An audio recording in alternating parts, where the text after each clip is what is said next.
La Zona Cero.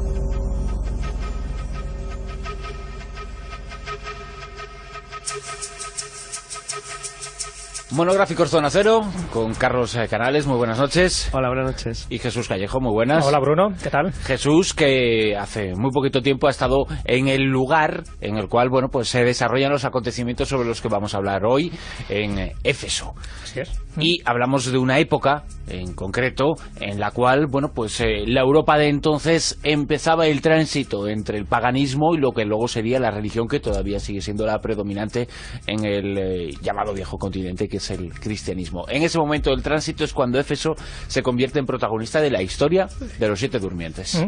Éfeso sería una de las localidades donde dice que ocurrió esta leyenda extrañísima, fantástica, porque hay otros lugares que también comparten ese mérito, y luego comentaremos. Pero bueno, entre todos ellos es verdad que Éfeso parece que se lleva la palma de autenticidad, y siempre estamos hablando entre comillas, porque no deja de ser un hecho legendario, un hecho que acaece en el siglo III, como tú bien decías, Bruno. Estamos en plena persecución de los cristianos. Bueno, tercero. Claro, pleno esto martirio. Esto tiene truco. ¿Y cuál? Tiene truco esto del siglo III. Bueno, también, es verdad. Esto tiene truco. Y yo creo que, si os parece, voy a contar un poco por encima en qué consiste la leyenda de los 7 durmientes, con independencia de que sea de Éfeso, o de Damasco, o de Túnez, y luego pues ya nos adentramos en por qué Éfeso puede ser el lugar donde más posibilidades tiene de que ocurrieran estos acontecimientos. Y ojo, estamos hablando de un lugar que se convirtió en sagrado en aquel momento y actualmente, porque todavía sigue siendo un lugar de culto, y eso es lo más interesante desde mi punto de vista. Bueno, lo que cuentan esas viejas crónicas, estas leyendas, acaecidas un poco en las postrimerías del cristianismo, es que durante el reinado del emperador Decio, y estamos hablando de mediados del siglo III, es decir, más o menos se sitúa alrededor del año 250, bueno, pues él intenta, como no, imponer el paganismo, no quiere que el cristianismo impere por ninguna parte, y no quiere, pues por supuesto, que sea la religión única del Imperio Romano. Así que todos aquellos que decían que eran cristianos, pues a por ellos. Les machacaba, les metía ahí en el circo, que les comían los leones, y él se quedaba tan pancho y además sin ningún tipo de remordimiento. Bueno, pues él quería que el culto fuera al emperador. Efectivamente, él era el emperador, pues que le adoraran a él. Entonces, según la leyenda, el emperador visita un día la ciudad de Anatolia de Éfeso, y exige a toda la población realizar un sacrificio a los dioses paganos, pero prácticamente todos lo hacen, pero hay algunos que se resisten. Y uno de los que se resisten, o varios de los que se resisten, son estos 7 jóvenes nobles, hermanos, todos ellos, que incluso tienen nombres, que los cito porque hay algunos que a alguien le puede sonar, que es Maximiliano, Jámblico, Martín, Juan, Dionisio, Esa Custodio, con este nombre la verdad que le podían hacer santo, y Antonino.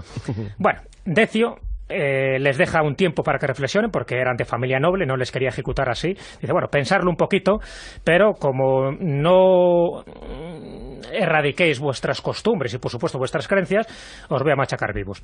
Bueno, pues lo que hacen estos 7 hermanos es que ellos se marchan de allí, se van a una cueva a meditar, y allí, pues bueno, se quedan dormidos. Es decir, mientras están debatiendo si hacer o no hacer eso que está comentando el emperador Decio, ellos se quedan dormidos, y al final los hombres de Decio, cuando ven que pasan los días y no les encuentran, pues van en su búsqueda y les encuentran dormidos. Así que tenían 2 opciones, o bien ejecutarles en aquel momento, o bien pues mandan taponar la boca de la cueva con ladrillos para que mueran, les emparedan directamente. Dice, bueno, para que sufran un poco más. Así que quedan emparedados y ellos quedan dormidos. Bueno, hasta ahí un poco la primera parte de la leyenda. Se les da por desaparecidos y se les da por muertos al cabo de unos cuantos días en Éfeso, porque bueno, ¿dónde estarán estos? Pues efectivamente muertos como tantos mártires de aquel momento. La segunda parte de la leyenda es que, bueno, como bien sabéis, al final el cristianismo se impone gracias a Constantino el Grande, y en el reinado de Teodoso II, pues fue abierta la cueva como establo. Es decir, veían que había una cueva que estaba tapiada por ladrillos desde hacía muchísimo tiempo, prácticamente 200 años. Bueno, pues vamos a ver qué pasa. Y la quieren abrir para convertirla en un establo de animales. No sospechaban lo que pudiera haber dentro. Y justo cuando la abren, se dan cuenta que allí siguen estos chavales, estos jóvenes, dormidos, junto con un perro a su lado. Bueno, se quedan un poco asustados, se marchan, porque recuerdan que hubo una vieja leyenda que hablaba de estos 7 durmientes. Se marchan, pero bueno, el hecho es que cuando estos despiertan se creen que es el día siguiente, no piensan que ha transcurrido casi 200 años. Así que mandan a uno de ellos, a Dionisio, para que baje a la ciudad a comprar algo de viandas, porque tienen hambre. En fin, se han levantado con hambre, con un poco de... Con sueño no, porque ya habían dormido lo suficiente, pero sí con hambre y con sed. Así que empiezan a sospechar los habitantes de Éfeso de aquella época que algo raro estaba pasando, porque les estaba pagando con una moneda que ya no se acuñaba hacía 100 años. Y entonces, bueno, pues ahí es cuando empiezan a unir cabos y se dan cuenta de que estos 7 jóvenes podrían ser los de la leyenda de la época del emperador Decio. Así que incluso llaman al emperador Teodosio para que contemple aquel prodigio, aquel milagro. Estos chicos al final se dan cuenta de lo que ha ocurrido y, bueno, cuando se dan cuenta, pues... presentan sus respetos a las autoridades cristianas, porque ya se dan cuenta que el cristianismo ha triunfado, y mueren definitivamente después de bautizarse, cómo no, o sea, mueren cristianamente. Y bueno, un poco como que el tiempo recae sobre ellos de forma súbita y se desploman, o sea, prácticamente desaparecen. Teodosio quiere construirles unas tumbas de oro, pero antes de que ellos murieran, antes de que desaparecieran prácticamente hechos polvo, pero los jóvenes se aparecen también en sueños, un poco para recordarle que no, que ellos no quieren esa especie de reconocimiento tan pomposo, que en todo caso quiere que les entierren en la cueva donde ellos permanecieron dormidos tanto tiempo. Así que eso es lo que ocurre, y permanece esa cueva en distintas ubicaciones, una de ellas en Éfeso, pero básicamente la leyenda, con distintos matices, sería esta misma, es decir, estos 7 durmientes que por arte de Birlibirloque, mientras estaban durmiendo, pasan 200 años, no se enteran de nada de lo que ocurre en el exterior, y cuando vuelven otra vez a la vida, es decir, cuando se vuelve a abrir la cueva, se dan cuenta de su realidad histórica, se convierten en auténticos mártires, pero mucho más que mártires, no llegan a ser santos, llegan a ser algo más, llegan a ser verdaderos custodios, se convierten en nombres, los nombres de estos 7 infantes de Éfeso se convierten en talismanes, y luego contaremos qué aplicaciones luego empezaron a tener. Y lo curioso es que esta historia, esta leyenda, tal cual nos lo ha comentado Jesús, tiene muchos elementos que han aparecido en otras de las que hemos comentado en esta temporada. Bueno, supongo que no es casualidad que sean 7, porque es un número mágico por excelencia, y que no es casualidad que el lugar en donde se escondieran y donde quedaran dormidos, en donde el tiempo ya no transcurre de forma normal, parece otro mundo, fuera una cueva, fuera ese mundo subterráneo. Exacto, ¿no? es fantástico porque es una descripción, sin pretenderlo, de la teoría de relatividad de Einstein. Es una cosa curiosísima, del transcurso del tiempo en un entorno y no en otro. Es una distorsión temporal muy llamativa, donde no es el cuento más conocido probablemente en el mundo, no en España, es el de Rip Van Winkle, que es un cuento de este estilo, pero en España hay muchísimos, que podemos recordarlo algunos. Pero yo hay 3 cosas que me llaman la atención, que yo creo que son especialmente significativas de esta historia. Primero, la amplitud. Es una historia que no está circunscrita solamente al cristianismo inicial en la zona de lo que era el habla griega del Imperio Romano, en la zona este, sino que aparece también en leyendas, curiosamente, en la zona occidental, desde Túnez hasta, como luego veremos, España. Segunda cuestión, y esto es más curioso todavía. Bueno, por cierto, Voltaire hizo un chiste sobre esto muy bueno que va en relación con lo que voy a contar. Dijo que los 7 durmientes de Éfeso hubieran tenido mucho más éxito si cuando despertaran todavía hubiera cristianos a los que convertir.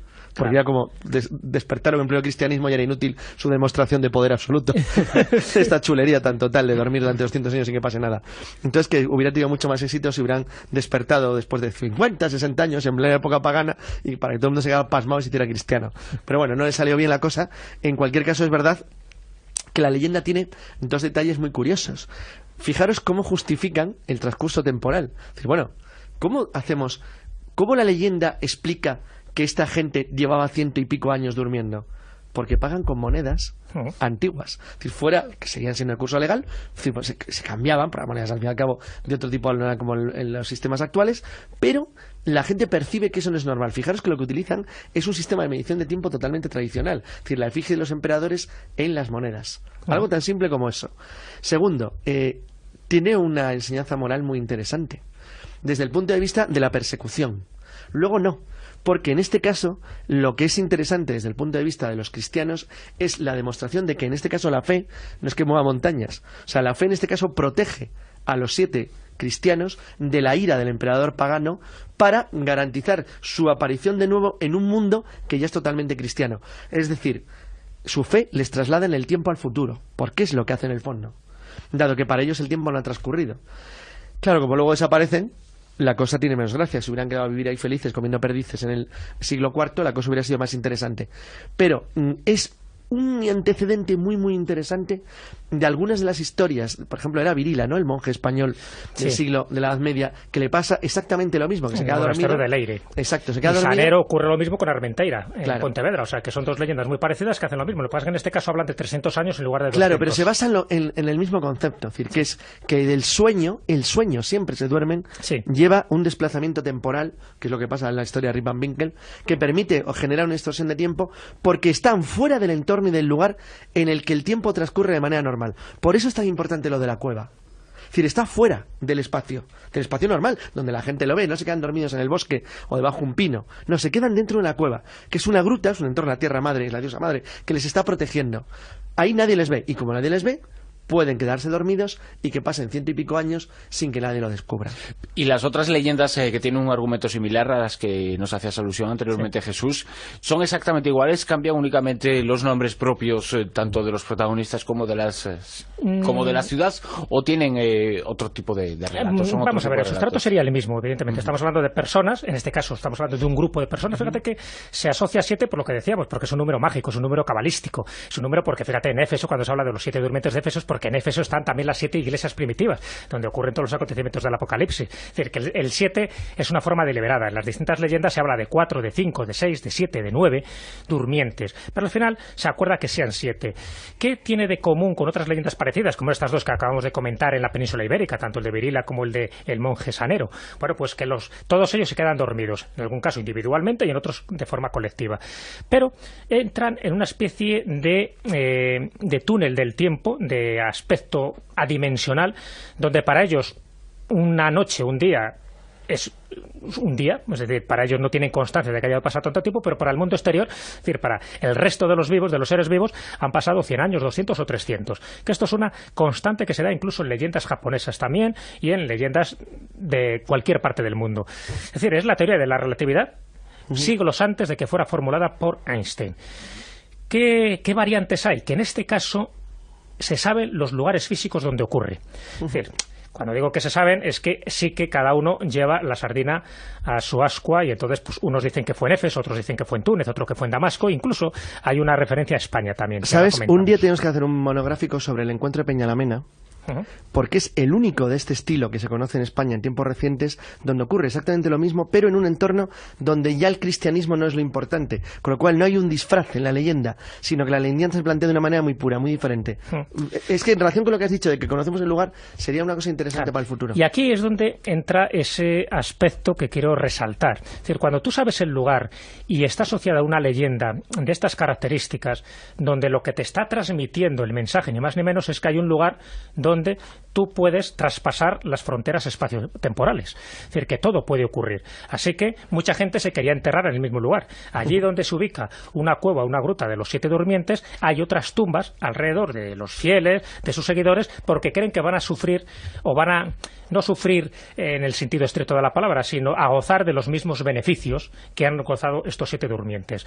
Y por eso son cuevas reverenciadas, cuevas donde se encontraban momias de cualquier tipo y automáticamente se les asociaba a los 7 durmientes de Éfeso, hasta el punto que incluso el cristianismo en su momento les llegó a considerar santos. Claro, sí, están en los altares. Claro, pero se quitó en el año 69, ¿no? La festividad.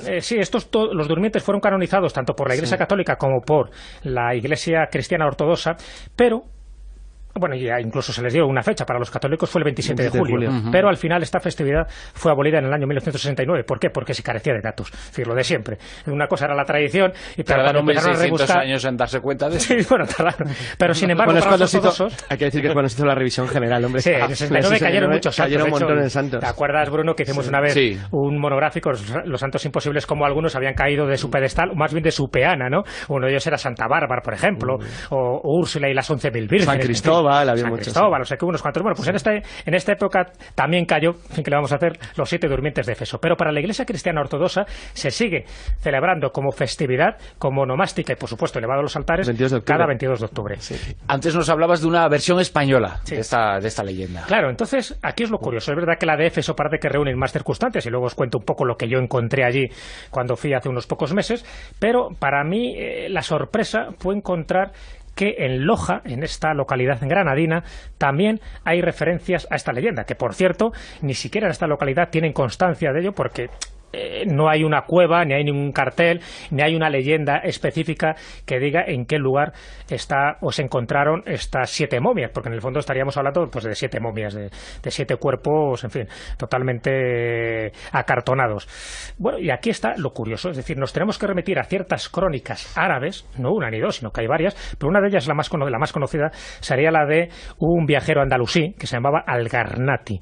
Bueno, pues en el capítulo 4 de una obra que él escribió, que se titula El regalo de los corazones, hace mención a esta leyenda. Y estamos hablando del siglo XII, es decir, que por lo menos en el siglo XI, donde hay crónicas, y en el siglo XII, donde se escribe este libro, por lo menos sí había constancia de que muy cerca de Loja, en una montaña, hubo una gruta que encontraron estos 7 cadáveres junto con el perro. No lo olvidemos, porque el perro también tiene mucha trascendencia, incluso mucho elemento simbólico. Y él lo que habla es que en Loja, habla de una pequeña ciudad situada junto a una montaña, en cuya falda se abre una especie de cueva o caverna, donde allí encontraron estos cuerpos. Dice, en su interior podía verse los cuerpos de 7 jóvenes, 6 de los cuales yacían de espaldas, mientras que el 7º lo hacía sobre el costado derecho, y el perro permanecía echado a sus pies. Y además da un dato muy curioso. Si es verdad esta crónica que hace este viajero, ¿no? Viajero andalusí, Al-Garnati, y comenta, sobre la cueva luce siempre una inmensa luz. Curioso, porque aquí tenemos una luz popular, una especie de fenómeno ufológico, donde la luz como está la luz marcando. de la cueva de Montserrat, en donde apareció, por ejemplo, la Virgen Negra de Montserrat. Es decir, siempre estaba hablando de esta luz. Bueno, pues curioso que en Loja también tengamos una de estas versiones, donde, a diferencia de Éfeso, se perdió constancia a medida que fue avanzando los siglos y por tanto la reconquista. Por lo menos hasta el siglo XI o XII se había constancia de que en un lugar muy determinado alguien sabía que había una gruta con estos cuerpos santos y que iban allí precisamente pues a quitarle trocitos de piel, de huesos, porque pensaban que eran auténticos talismanes. Me estoy acordando también, y en este repaso que hacemos de las leyendas y ver cómo historias y relatos con tantos siglos de antigüedad, luego, sin salirse de ese mundo de lo mágico, se repiten muy similares. ¿Cuántos casos no hay, por ejemplo, de personas que dicen haber sido abducidas y que han sido conducidas a lugares extraños en donde el tiempo ha circulado de otra forma y que se han llevado consigo también a su perro? Claro, pero es que esos casos, ¿no? Claro, muy bien, curioso, es verdad. Muy bien lo del perro y muy bien lo de recordar que las leyendas mantienen una estructura más o menos simbólica similar. Cuando citaba lo de Peñalamenas, porque en Peñalamena ocurre lo mismo, pero es atribuido a una anjana, a un hada. Es decir, pero el hecho es el mismo, es decir, en este caso es una niña la que es secuestrada, es decir, llevada fuera del mundo, porque entra en una cueva en un lugar que podemos identificar porque se conoce el lugar exacto donde el hecho ocurre. Pues se conoce porque es hace poco más de 100 años. Pero que en cualquier caso, la fenomenología que rodea el encuentro, es decir, entras en el mundo en el mundo cerrado, fuera del mundo, de lo que sería el camino normal que puede llevar una persona, y allí el tiempo no corre a la misma velocidad que para los que están en el exterior. Pues eso es una constante que por lo menos lleva con nosotros 2000 años en cuentos y leyendas. Y Jesús, ya para concluir, has estado en Éfeso, ¿qué tipo de huellas de estos durmientes quedan en el lugar? Pues allí fui, además, no te creas que es un lugar turístico, tuve que insistir un poco para ir a ese lugar que a mí especialmente me interesaba, y yo sé que al resto del grupo también cuando lo llegaron a ver, porque no aparece normalmente en las guías turísticas, bueno, lo consideran, no sé si adrede o no, o precisamente para preservar la magia que tiene ese lugar, ¿no? Tampoco fuera de esas rutas turísticas, porque el que va a Éfeso normalmente va a ver el templo de Artemisa, o va a ver las ruinas romanas, va a ver otro tipo de cosas, pero no exactamente esto. Bueno, pues como yo sé, ya me sabía esta leyenda, yo tenía mucho interés en conocer este lugar de poder, ya sabéis un poco mi manía de intentar a los lugares mágicos, de vibrar un poco, si hay que vibrar con la energía que allí emana, y me di cuenta de una cosa muy sorprendente. Primero, de eso, de que estaba fuera de este tipo de rutas turísticas. Luego, que de gruta ya no tiene nada. Es decir, si aquello fue una gruta en su momento, ahora aquello es una especie de necrópolis. Hay muchísimas tumbas, tanto por delante, por detrás, como por arriba, de la supuesta tumba de los 7 durmientes de Éfeso. Evidentemente, ni que decir tiene que no hay ningún cuerpo allí para exhibir.